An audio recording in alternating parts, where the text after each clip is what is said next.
Hi, and welcome to today's episode of Soul. Today's episode is dedicated to everybody who worries too much, especially about the things that we can't control. And I'm a victim of this myself. It's practically human nature. We worry.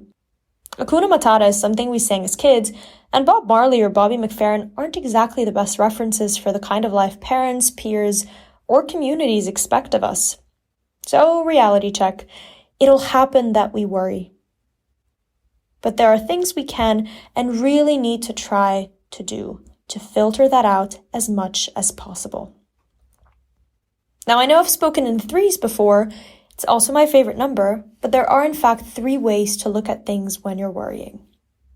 Whatever it is that's on your mind that you are worried about, try and categorize it, break it down into 3. 1, what you can control. 2, what you cannot control but can help with. And 3, what you cannot control at all. For what you can control, it's all yours. Do what you need to, give it your best shot, and I mean really your absolute best. You have an important deadline, you have an exam, work on it, study, it's in your control. Then there are things that aren't directly within our control, but we could offer a helping hand or some guidance. Think of a group project, for instance. It may be that it's not your slides or your part that's missing, but you can always add additional influence or input.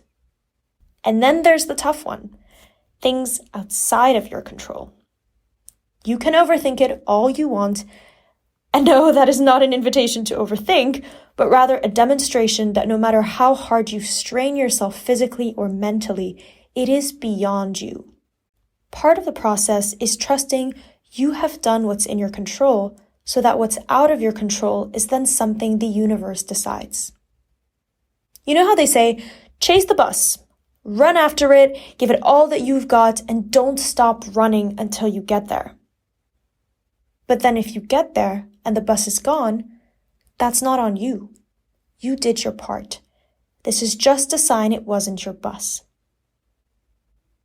In life, we need to learn to think the same way. We give it our all, we help or influence where we can, but then we need to leave it be as it is. This is, of course, easier said than done, as is almost everything. As always, it's important to practice.